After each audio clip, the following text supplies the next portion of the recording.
오늘 하나님 말씀을 나누기 전에 특별히 어버이 주일을 맞아 우리 언덕의 모든 부모님들께 깊은 감사의 마음을 먼저 전하고 싶습니다.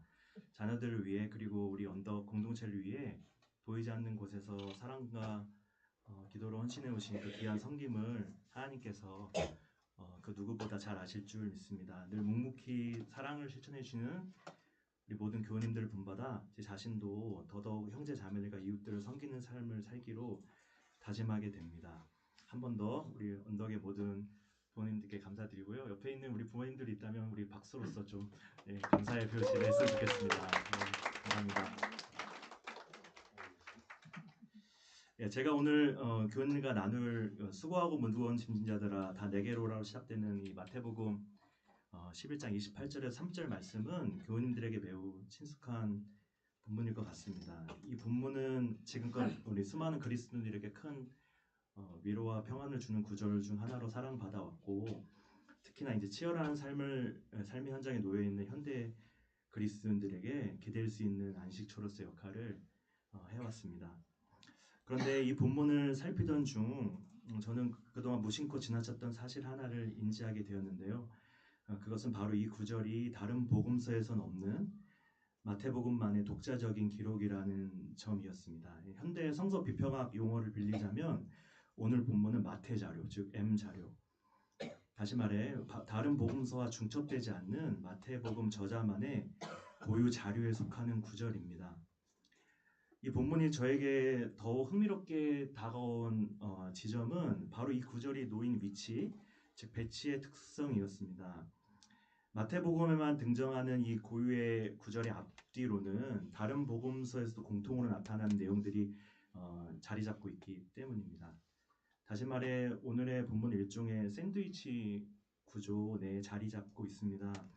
마태복음의 고유한 구절인 오늘의 본문이 마치 샌드위치의 그 가운데 있는 햄이나 채소처럼 가운데 위치하고, 다른 복음서의 공통 구절들이 샌드위치의 빵처럼 오늘 본문의 앞뒤로 단단하게 감싸고 있는 모습을 취하고 있습니다. 이처럼 의도적으로 배치된 샌드위치 구조가 저에게는 결코 예사롭게 보이지 않았습니다. 다른 복음서에 없는 구절을 굳이 이 위치에 삽입했을 때 저자에게는 그 구절을 반드시 넣어야만 했던 필연적인 이유가 있었을 것이고, 전체적인 맥락 속에서 그것이 놓일 위치를 두고 치열하게 심사숙고했을 것이기 때문입니다. 즉 고유한 텍스트가 특정한 구조 속에 정교하게 배치되었다는 것은 마태복음 저자만의 날카로운 문제의식과 그가 반드시 드러내고자 했던 핵심 주제가 담겨있을 가능성이 매우 높다는 것을 시사합니다. 그렇다면 오늘 본문의 이러한 구조를 통해 마태복음의 저자가 드러내고자 했던 문제의식은 과연 무엇이며 그가 이 구조를 통해 우리에게 꼭 전하고 싶었던 메시지는 무엇일까요? 오늘 본문의 28절을 화면에 띄워주셨으면 좋겠는데요. 이 수고하고 무거운 짐진 자들아 다 내게 오라는 예수님의 초대의 말씀으로 본문은 시작됩니다. 이 구절은 다음에 세 가지 점에서 저의 이목을 끌었습니다. 첫 번째는 예수님께서 수고하고 무거운 짐진 자들아라고 말씀하셨을 때 그것은 수고한 자들을 따로 부르고 무거운 짐진 자들 따로 지칭하시는 것이 아니라는 점 때문이었습니다. 원문을 보니까 수고한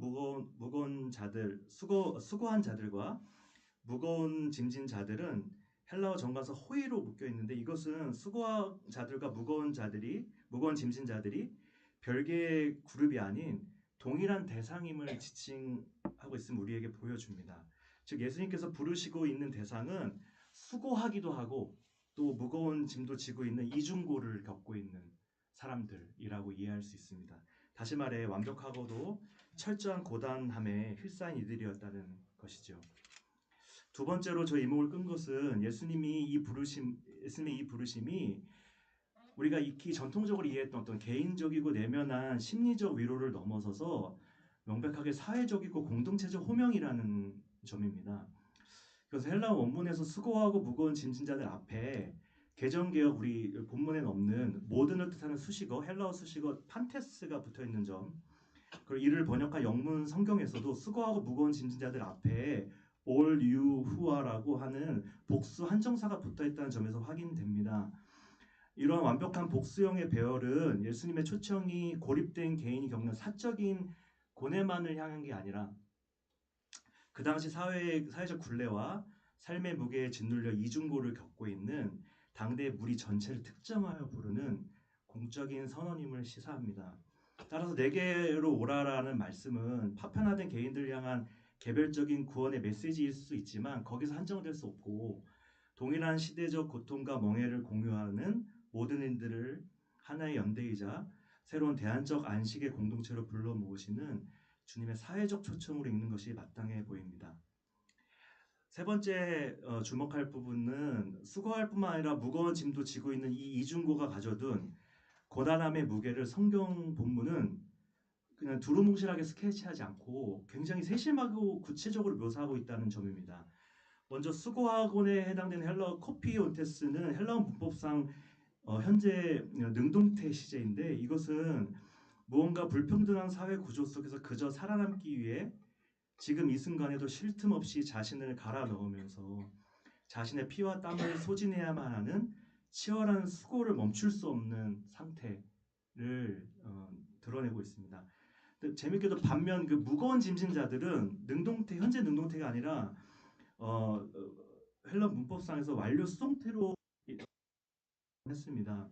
내 의지와 무관하게 억압적인 사회 시스템과 세상의 불공정이 내 어깨 위에 강제로 지어놓은 가난과 소외, 계층의 굴레가 과거부터 지금까지 쭉 그 민중들을 깊게 누르고 있는 억눌림의 상태를 표현한다는 것이 굉장히 흥미로웠습니다.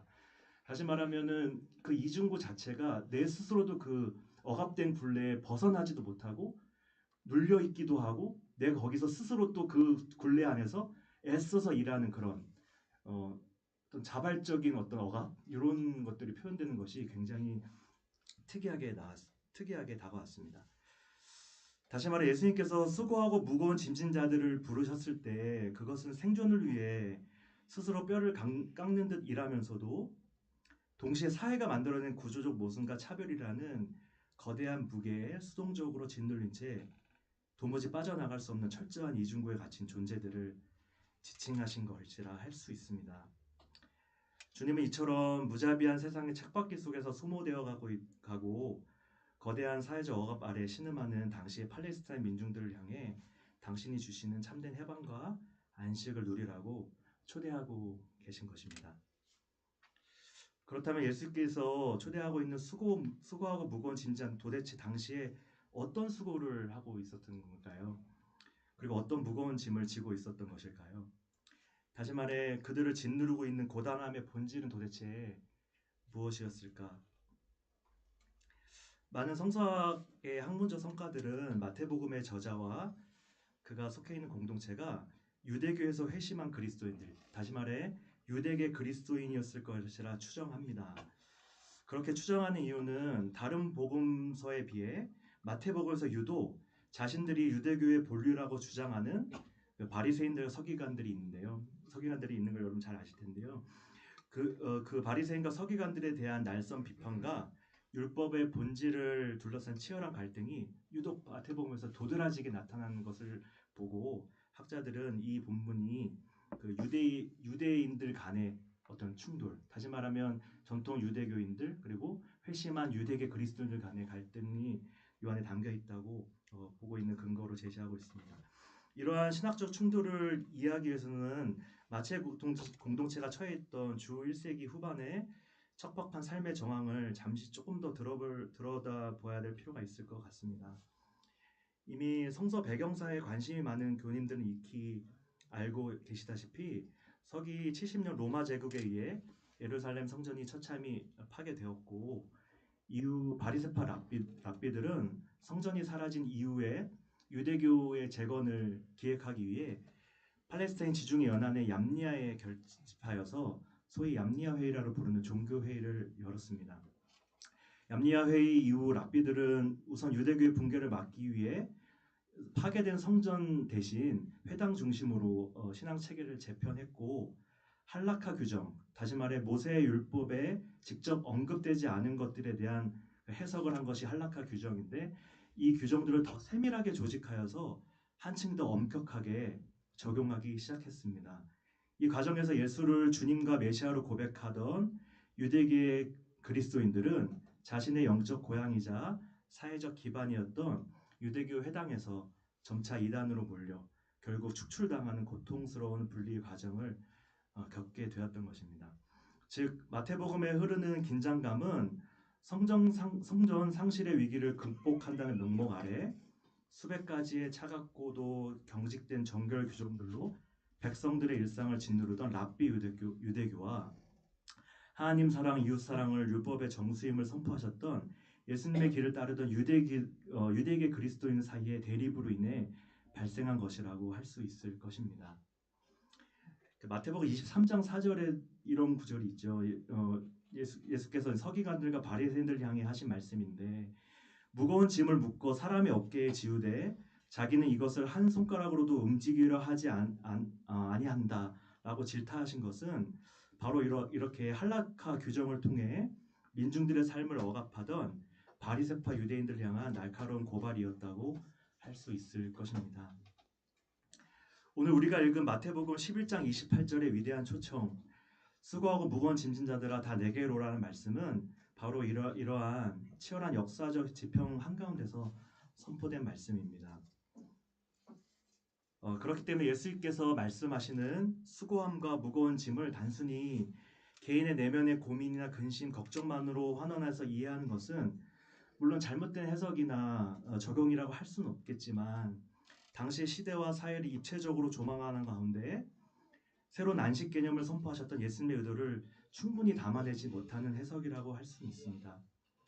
그 수고함과 무거운 짐을 분명히 당시의 사회문화적 맥락 속에서 살펴볼 때에만 그 짓누름의 무게 그리고 고단함의 깊이가 얼마나 컸던지 공감할 수 있기 때문입니다. 결국 예수님께서 초대하고 있는 수고하고 무거운 짐진 자들은 다름 아닌 당시 배타적인 율법주의 체제 아래서 영적으로 탈진해가는 당대 민중들 그리고 예수의 길을 따르겠다고 길을 나섰지만 유대인 동포들에게 배제와 차별 속에서 핍박받던 유대계 그리스도인 성도들이었습니다. 예수님께서는 그들의 어깨에 얹어있던 종교적 억압과 정죄의 짐을 목도하시고 외면치 않으셨습니다. 도저히 지킬 수 없을 정도로 높은 수준의 규정들을 만들어내어 사람들을 끊임없이 죄인으로 낙인 찍고 차별하던 그 폭력적인 체제 속에서 민중들이 안식을 잃고 수고롭게 방황하고 있는 모습을 예수께서는 그냥 지나칠 수 없으셨습니다. 그래서 예수님께서 말씀하십니다. 수고하고 무거운 짐진 자들아 다 내게로 오라. 내가 너희를 쉬게 하리라. 그렇다면 우리가 살고 있는 21세기 한국 사회에서 사람들을 짓눌러 수고하고 무겁게 하는 주류적 가치와 지배 논리는 무엇일까? 이 구절을 보면서 좀 생각해 보게 되었습니다. 성도님들이 생각하는 우리 교우님들이 생각하는 여러 가지 우리 사회를 지배하는 지배 논리들이 있겠지만 개인적으로 제가 가장 고민하는 것은 성과 중심주의와 이 논리가 낳은 걷잡을 수 없는 양극화가 사람들의 삶을 한층 더 수고하고 무겁게 만들고 있다고 저는 생각하고 있습니다. 한 사람 한 사람이 그 존재 자체로 존중받기보다 숫자와 스펙 그리고 자산의 규모 등으로 끊임없이 자신의 가치를 증명해내야만 살아남을 수 있다는 강박이 우리 모두를 쉴 틈 없이 수고하게 만드는 그 논리라고 저는 생각했습니다. 이것은 단순히 기성세대에만 수고의 짐을 던져주는 것은 아닌 것 같습니다. 이것은 학력 지상주의와 대학 입시 체계라는 외형으로 또 변형되어서 아동들, 청소년, 청년들까지도 짓누르고 있습니다. 제가 몇몇 교인들과 나눈 분들도 있을 것 같은데 제가 이번 3월부터 강원도 평창에 있는 그 꿈의 오케스트라라고 아동 청소년 오케스트라 음악 감독으로 맡게 돼서 일주일에 2번 그 평창에 내려가서 아이들하고 오케스트라 지도를 하고 그러고 있는데요.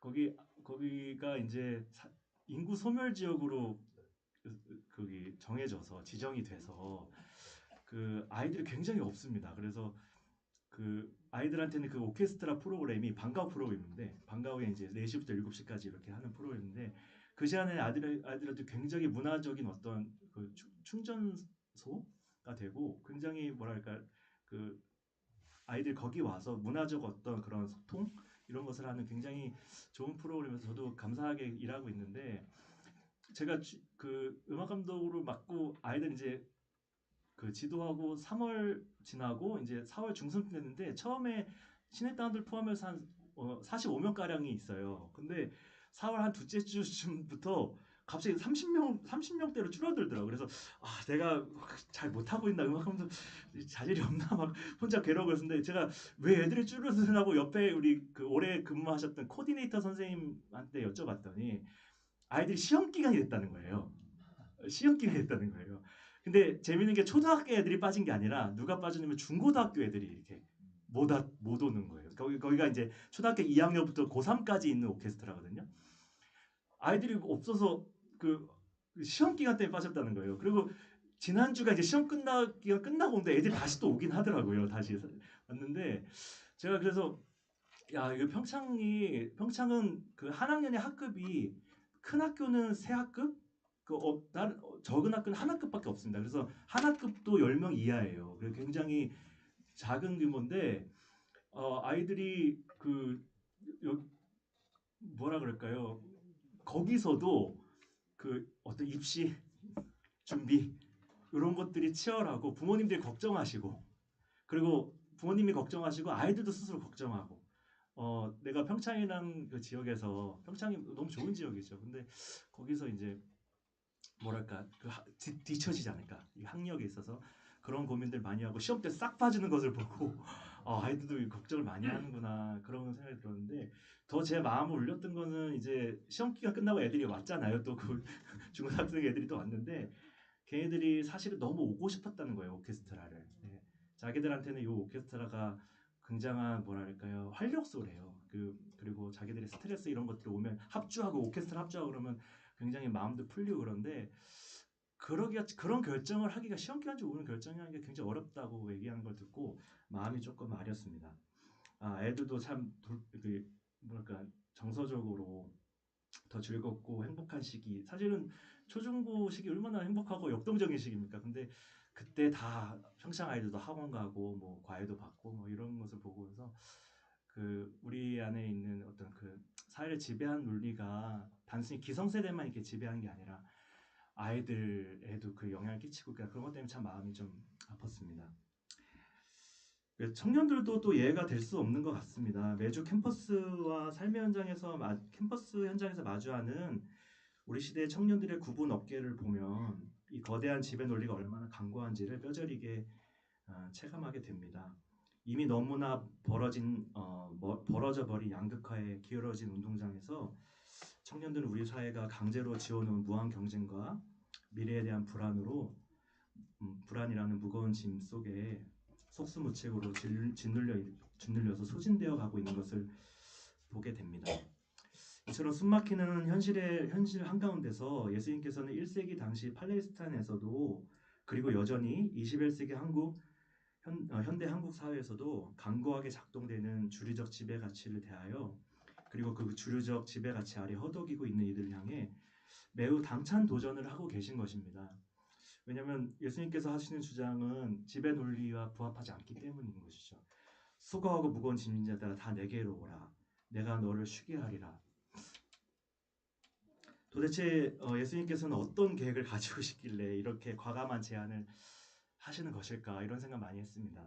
그리고 대체 예수님은 우리를 어떻게 쉬게 만드실 수 있을 것인지 그리고 참된 안식을 주시기 위해 예수님의 대책은 도대체 무엇인지 그리고 주님은 정말 이것을 가능하게 하실 수 있는 분이신지 이 본문을 읽으면서 많이 자문하게 됐습니다. 그런데 이제 참된 쉼을 약속하신 주님을 신뢰하면서 다음 구절인 29절을 읽어 나갈 때 마주하는 내용이 나의 멍에를 베고 배우라는 주님의 말씀은 사뭇 당혹스럽게 다가왔습니다. 이것은 안식을 기대하며 찾아온 이들에게 마치 멍에라는 새로운 짐을 얹어주신다는 역설적인 말씀으로 들렸기 때문입니다. 특히 나의 멍에를 메라라는 표현은 마치 주님의 짐을 우리에게 전가하시는 듯한 것처럼 보여서 선뜻 받아들이기 어렵고 석연치 않은 의문을 남기기도 했습니다. 더군다나 당신의 멍에를 매라고 하신 예수님이 스스로를 가리켜 마음이 온유하고 겸손하다고 했을 때 약간 여기서 좀 머뭇거렸습니다. 왜냐하면 주님이 온유하고 겸손하신 건 인정하겠지만 그토록 온유하신 분이 도대체 우리에게 왜 멍에를 지우시려고 하는지, 이 명령을 어떻게 받아들여야 할지 난감하기만 했습니다. 근데 제가 여러 주석들을 살펴보면서 이 난감함이 좀 풀렸습니다. 이렇게 온유하신 주님께서 이렇게 난감한 요구를 하신 것은 사실은 문화적 이유 때문이었습니다. 그 실마리는 바로 멍에란 단어가 가진 문화적 차이 때문인데요. 많은 교인들이 저보다 더 잘 알고 계시겠지만 한국의 농경 문화에서 멍에는 보통 누런 황소가 홀로 이제 목에 짊어지는 어떤 고된 노동의 상징이죠. 하지만 예수님 당시 팔레스타인 지역의 멍에는 우리의 멍에가 좀 달랐다고 합니다. 그 지역의 멍에는 반드시 두 마리의 소가 나란히 함께 매도록 고안된 쌍멍에였다고 합니다. 다시 이중멍에는 그 멍에가 쌍으로 이렇게 고리가 두 개 이렇게 있는 것이죠. 이런 원리 속에서 당시 팔레스타인 지역의 지혜로운 농부들은 밭을 갈 때 훈련된 노련한 어미소와 아직 일을 해보지 않은 서툰 어린 소를 하나의 멍에로 묶었다고 합니다. 이때 밭을 가는 실질적인 힘과 짐의 무게는 온전히 곁에 있는 어미소가 감당을 하고요. 어린 소는 그저 어미소의 보폭에 맞춰 함께 걷는 법을 곁에서 배울 뿐이었다는 것입니다. 즉 온유하고 겸손한 예수님께서 나의 멍에를 매라고 하신 것은 우리에게 짐을 떠넘기시려는 것이 아닙니다. 오히려 당신께서 친히 우리의 삶의 무거운 짐을 대신 짊어질 테니 너는 그저 내 옆에 꼭 붙어 함께 걸어가며 참된 안식을 누리라는 가장 따뜻하고 은혜로운 초청인 것입니다. 그리고 나의 멍에를 메고 내게 배우라에서 주님이 배움을 요청하실 때 그것은 내 삶의 하중을 묵묵히 감당하며 앞서 나가시는 주님의 보폭에 나의 발걸음을 맞추라는 의미이고, 당신께서 이끄시는 은혜의 흐름과 생명의 리듬에 내 삶의 박자를 조율하며 따라가는 법을 몸으로 익히라는 따뜻한 권면이었던 것입니다. 이렇게 주님의 리듬에 나의 리듬을 맞출 때 예수님께서는 29절 후반부의 말씀과 같이 비로소 우리의 마음이 쉼을 얻을 것이라고 말씀하십니다. 그리고 30절 말씀에 예수의 멍에는 예수께서 우리와 함께 메어주시고 이끌어 주실 것이기에 쉽고 가볍다라고 말씀하십니다. 내 힘으로 아등바등 앞서가거나 불안해서 버티려고 잔뜩 주었던 힘을 빼고 나란히 멍에를 맨 주님의 호흡에 나를 온전히 맡긴 채 동행의 가정에 자연스럽게 스며드는 것, 그것이 바로 주님이 원하시는 참된 배움이자 우리가 누려야 될 궁극적인 안식인 것입니다. 교회 여러분, 그렇다면 세상의 잣대와 지배 논리에서 벗어나 주님이 주시는 참된 안식을 누린다는 것은 구체적으로 어떤 의미일까요? 수고하고 무거운 짐을 진 우리가 그 동행의 가정에 스며들기 위해 과연 우리는 무엇을 해야만 할까요? 어쩌면 그 대답은 매우 단순 명료할 수 있을 것 같습니다. 주님이 주신 참된 안식은 우리가 직접 예수의 멍에 안으로 들어가서 그것을 내 어깨에 기꺼이 짊어질 때 비로소 누릴 수 있습니다. 주님께서 마련한 참된 안식의 멍에의 앞자리에는 이미 주님께서 자신이 짊어져야 될 멍에를 어깨에 이고 이미 서 계십니다. 그리고 주님은 나는 이미 준비가 되어 있다고 말씀하십니다. 이제 남은 것은 뒷자리에 있는 우리가 짊어져야 될 우리의 멍에뿐입니다. 주님께서는 언제든지 우리가 뒷자리에 남은 멍에를 매겠다고만 하면 기꺼이 우리 앞에서 어미소처럼 먼저 힘껏 발을 뻗어 움직이시며 뒤에 있는 우리를 이끌어 가실 것입니다. 그렇기에 주님이 예비하신 참된 안식을 어떻게 경험할 수 있냐는 물음은 사실 예수께 물어야 될 물음은 아니라고 생각합니다. 오히려 우리가 응답해야 될 물음일 것 같습니다. 왜냐하면 주님께서는 이미 우리에 앞서 멍에를 지고 준비하시고 계시기 때문입니다. 이제 남은 단 한 가지의 물음이 있다면 그것은 오직 예수께서 먼저 지고 계신 멍에에 우리가 동참할 것이냐 라는 물음뿐입니다. 그러므로 역설적이기도 참된 안식은 주님께서 먼저 제안하시고 준비하셨음에도 우리의 결단이 있기 전까지는 성립되지 않습니다. 다시 말해 우리가 경험할 참된 안식의 성립 여부는 주님께 달린 것이 아니라 우리의 결단과 의지에 달려 있습니다. 그렇기 때문에 오늘 본문이 말하는 수고하고 무거운 짐진 자들아 다 내게로 오라 내가 너희를 쉬게 하리라는 이 구절은 희망의 신학이기도 하지만 동시에 희망의 윤리학이기도 하다고 생각합니다. 주님은 모든 것을 분이시고 우리는 우리의 의지를 들여 그 안식에 동참해야 될 자들이기 때문입니다. 다시 오늘 설교의 첫 부분에 나누었던 질문으로 돌아가 보려고 합니다. 마태복음의 저자는 왜 다른 복음에는 등장하지 않는 해당 본문을 반드시 포함시킬 수밖에 없었을까요?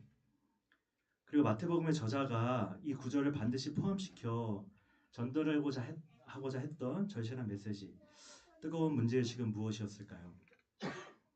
1세기 팔레스타인 땅에서도 21세기 현대 한국의 사회에서도 세상은 여전히 주류적 지배 논리가 작동합니다. 그것은 사람은 살리고 서로 보듬고 이해하고 사랑하기 위한 논리가 아닙니다. 주류적 지배 논리는 사람을 목적 그 자체가 아닌 수단과 도구로 전락시켰습니다. 그리고 이러한 끊임없는 우열의 잣대 속에서 개인은 자신을 증명해야만 살아남는 억압에 시달리고 무력해지고 서로를 보듬어야 될 공동체는 연약함을 품어주는 대신 서로를 평가하고 짓밟으며 뼈아픈 상흔만을 남기게 되었습니다. 이러한 절실한 현실 인식 속에서 마태복음의 저자는 다른 복음서에서는 찾아볼 수 없는 구절인 수고하고 무거운 짐진 자들아 다 내게로 오라 내가 너희를 쉬게 하리라는 주님의 메시지를 주목했던 것입니다. 이런 상상을 해봤습니다. 이 말씀이 떠올랐을 때 마태복음의 저자가 경험했던 어떤 가슴 벅찬 감격 같은 것을 상상해 봤습니다. 아 맞다. 예수님께서 하신 이 말씀만이 이 참담한 현실을 이겨낼 수 있는 우리의 대안이구나.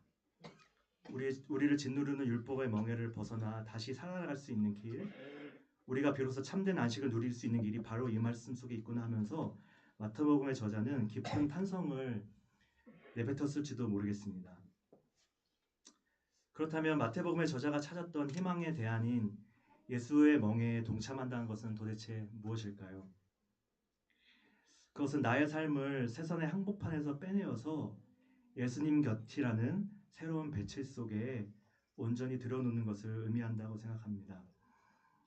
나란히 멍에를 맨 소들처럼 예수께서 친히 앞서 움직이시고 그 호흡과 리듬에 나의 뻣뻣한 걸음을 기꺼이 맞춰 나가는 것입니다. 이는 곧 약육강식이라는 세상의 거친 질서를 거슬러서 예수님께서 제시하시는 생명의 가치를 나의 삶의 원리로 삼겠다고 결단하는 것을 뜻합니다. 효율과 경쟁으로 사람을 소외시키는 주류적 지배 논리와 달리 생명의 가치를 나의 삶의 원리로 삼겠다는 이 새로운 논리는 마태복음의 저자가 예수님의 목소리를 빌려 줄기차게 증언하는 따뜻한 질서인 것입니다. 제가 개인적으로 또 좋아하는 또 다른 마태복음 구절이 있는데 이 마태복음 구절도 제가 이번에 확인해 보니까 이 마태복음에만 등장하더라고요. 다른 복음에 없는 마태자료 구절인데요. 이 구절은 여러분 우리 교우님도 잘 아시는 마태복음 25장 40절에 등장하는 내가 진실로 너에게 이르노니 너희가 여기 내 형제 중에 지극히 작은 자 하나에게 한 것이 곧 내게 한 것이니라라는 구절입니다. 세상이 주목하지 않는 지극히 작은 자 하나에게 정성을 다하고 서로 입은 상처를 기꺼이 보듬어 안으며 함께 세워주는 하나님 나라의 환대. 어쩌면 그것이 바로 예수의 멍에를 매는 삶일 것입니다. 사랑하는 교회 여러분, 예수의 멍에를 맨다는 것은 결국 예수의 배치 속에 들어간다는 것이고 예수께서 먼저 보여주신 리듬과 박자에 우리를 맞추고 그 리듬과 박자를 배워서 실천한다는 의미일 것입니다. 다시 말해 예수의 명예에 동참한다는 것은 예수님께서 먼저 가신 길, 먼저 보이신 가치에 우리를 맞춘다는 의미일 것입니다.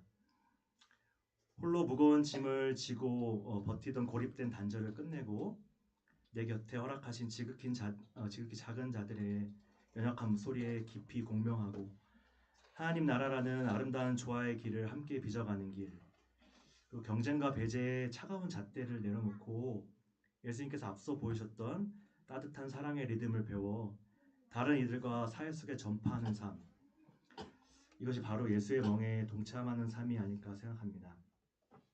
우리 언덕교회가 그리고 한국교회의 그리스도인들이 예수의 멍에 기꺼이 연합하여서 서로를 향한 진실한 환대가 우리 이웃들과 한국 사회 안에 넉넉히 울려 퍼지기를, 그래서 주님이 약속하신 참된 안식과 자유가 우리 삶 가운데 가득 넘쳐날 수 있기를 간절히 기도하고 소원합니다.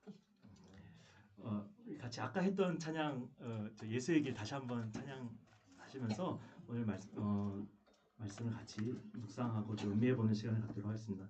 우리 예수의 길 같이 찬양하도록 하겠습니다.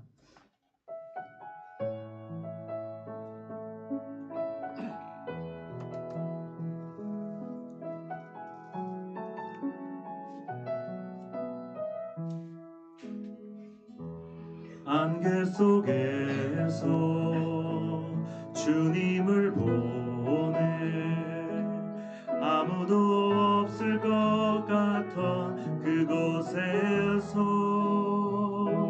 손 내미셔서 나를 붙드네 길 잃고 쓰러져 가던 그곳에서 주 말씀하시네 내 손 잡으라고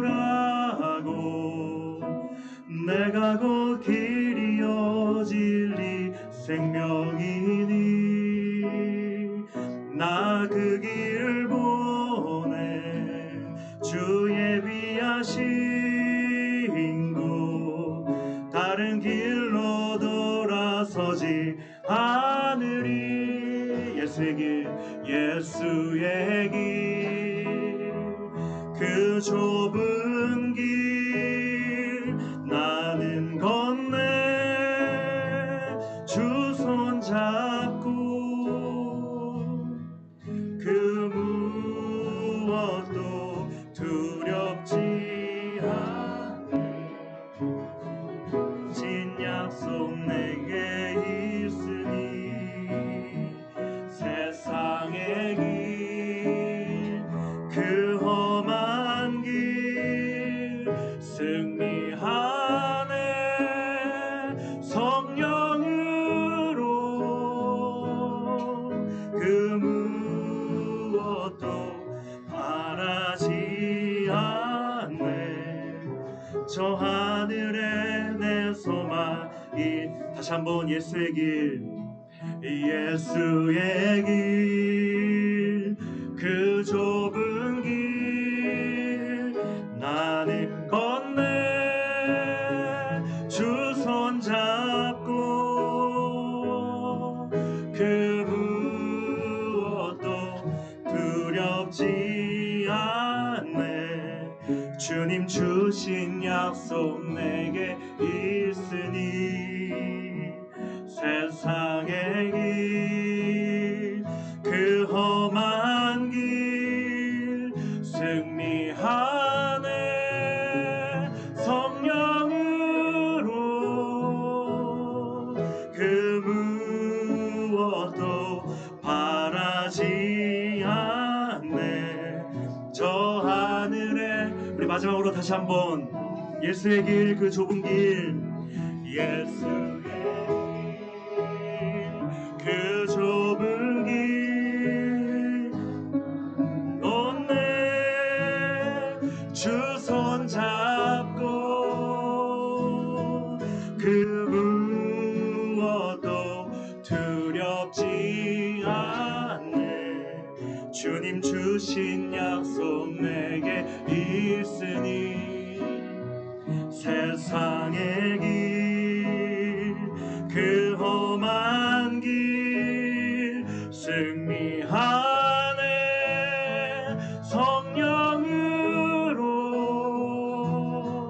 그 무엇도 바라지 않네 저 하늘에 내 소망 있으니 저 하늘에 내 소망 있으니 저 하늘에 내 소망 있으니 저 하늘에 내 소망 있으니 저 하늘에 내 소망일으니.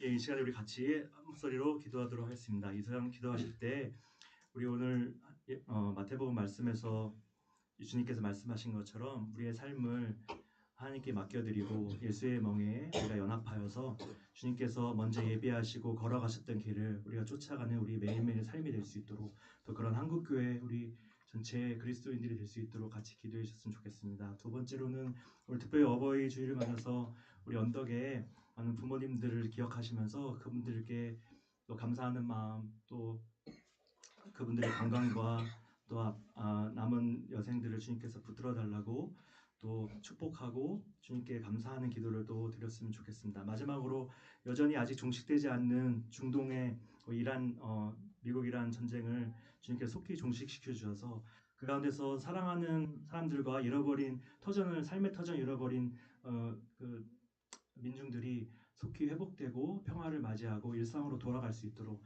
하나님께서 전쟁을 속히 종식시켜 달라고 하나님께 간구하는 기도도 같이 드리도록 하겠습니다. 이 시간에 우리 나눈 기도 제목을 가지고 주님 앞에 기도하도록 하겠습니다. 같이 기도하시겠습니다. 하나님 감사합니다. 하나님께서 우리 안에 함께 계시고 모든 것이 되시고 전부가 되십니다. 하나님, 우리 삶에서 우리로 살아갈 때 할 수 있는 것이 아무것도 없습니다. 주님께서 우리보다 먼저 앞서가셨고 우리 주인이 되셨고 예비하셨고 먼저 길을 걸어가셨기 때문입니다. 우리가 기꺼이 주님의 리듬과 박자에 우리를 맞추게 하여 주시고 우리의 것들을 내려놓고 결단하며 의지를 들여서 주님과 연합하기를 원합니다. 예수의 멍에를 우리가 거부하지 않고 두려워하지 않고 기꺼이 그것을 우리가 받아들이고 우리 어깨에 짊어지고 예수님의 리듬에 맞추고 예수님이 먼저 보여주신 것을 우리가 배우며 겸손하게 그를 따라가기를 원합니다. 그래서 우리의 부족하지만 우리가 예수님께 배운 것을 통해서 이 땅 가운데 하나님 나라가 확장되어지고 하나님 나라의 질서들과 원칙들이 우리의 삶을 통해 드러날 수 있도록 우리를 사용해 주시고 인도하시기 원합니다. 우리가 그렇게 주님께 주목하게 하여 주시고 주님의 길을 주목하게 하여 주시고 주님과 끊임없이 연합할 수 있도록 주님의 멍에 항상 결합할 수 있도록 예수의 배치 속에 항상 들어갈 수 있도록 우리를 붙들어주시고 인도하시기를 간절히 간구하고 부탁합니다. 우리 언덕에 우리 부모님 교우님들 축복하여 주시고 건강과 남은 여생의 가운데 하나님의 인도하심과 기쁨과 감사가 날마다 충만할 수 있도록 하시고 우리가 그분들의 선배의 길을 가셨던 길을 우리가 본받고 늘 기억하고 마음에 새기면서 우리가 동일하게 주님의 제자로서 하나님 나라의 백성으로서 선배의 우리 교우님들을 따라서 그 길을 온전히 걸어갈 수 있도록 도와주시고 인도하시기를 주님 간절히 간구하고 부탁합니다. 중동에 있는 전쟁을 주님께서 잘 아십니다. 전쟁이 속히 종식될 수 있도록 도와주셔서 사랑하는 사람들과 잃어버린 삶의 터전을 인해서 고통받고 있는 그 지역의 민중들을 기억해 주시고 마음을 위로해 주시고 그들의 평화와 안정과 삶의 기쁨과 소망들이 속히 회복될 수 있도록 도와주시고 인도하시기를 간절히 간구합니다. 우리는 할 수 없지만 주님께서는 하시고 주님께서 이끌어 주십니다. 주님께서 함께 하셔서 우리의 모든 것을 책임져 주실 것을 믿고